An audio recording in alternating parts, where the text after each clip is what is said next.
Magandang araw sa lahat. Welcome po ulit dito sa atin channel ang Biyahe Ikomida. Maraming salamat sa lahat ng nag-subscribe, indeed. Punta tayo sa atin topic. Wanted, multitasker na personal assistant ni Claudine Barreto. Netizen to Claudine Barreto, baka mag-hire si Miss Claudine ng dalawa na staff niya.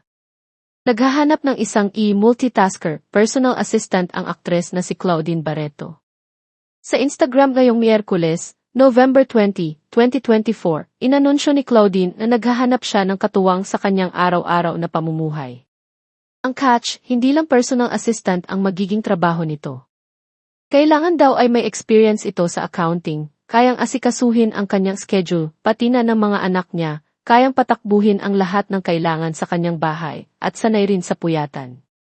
Kailangan din daw multitasker ito gaya niya. Saad ng aktres, better if yung personal assistant may experience din sa accounting, take care of the schedule ko at mga bata. Also siya magpapatakbo ng lahat sa bahay namin and sanay sa puyat. Sabi pa ni Claudine sa caption, published as is, palanggas please help me find pwedeng stay in na secretary, personal assistant na sana sanay sa puyatan at very masipag, marespeto. Better if yung personal assistant may experience din sa accounting. Yung every Friday re-report how much kinita at how much ang nabawas at kung saan ginamit yung money. Take care of the schedule ko at mga bata. Also siya magpapatakbo ng lahat sa bahay namin and sana isapuyat kasi ganun po talaga sa shootings tapings. Yung masipag, alerto, multitasker gaya ko po. Sa importante napakamaayos at organisado. Kumiling pa ng dasal si Claudine sa kanyang fans na makahanap siya ng tamang tao. Anya, please pray na tamang tao ang makukuha ko to be an assistant.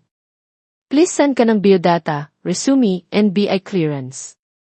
Kindly send all requirements to Chris, Angeli at yahoo.com.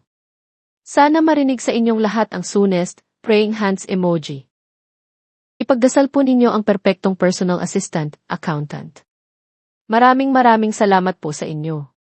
Thank you sa tulong in advance. God bless po sa inyong lahat. Praying hands, heart emojis. Sa comment section, dumagsa ang tanong ng followers ni Claudine. Curious sila kung paano gagampanan ng isang tao ang maraming responsibilidad na iatang ng aktres sa makukuha niyang personal secretary. Sabi ng isang netizen, suggest po idol na kumuha ka ng 2 tao para sa trabahong ito. Yung nagsisimula pa lang sa work struggled na yan, until you used to it. Matinding pasensya po kailangan. Ang personal assistant at account isang tao na. Ang manage your house to be clean and tidy at mga bata is serious job. If isang tao lang to, di po yan tatagal. Need po ng rest ng tao. Pwede mo din sila palitan para balance. Patas din sa salary offer. God bless po idol. Saad ng isa pa, magkano ang trabaho ng isang 3 tao? Ayon naman sa isa, maybe mag-hire si Miss Claudine ng 2 na staff niya. Otherwise hindi lahat maasikaso yung mga ibang trabaho na pinapagawa niya. Suggestion lang po.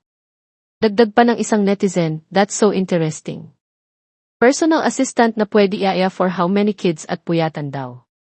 So personal assistant yan, accountant, yaya sa mayordoma sa isang tao. Tanong ng isa, manage the house and mga bata tapos secretary pa at accountant.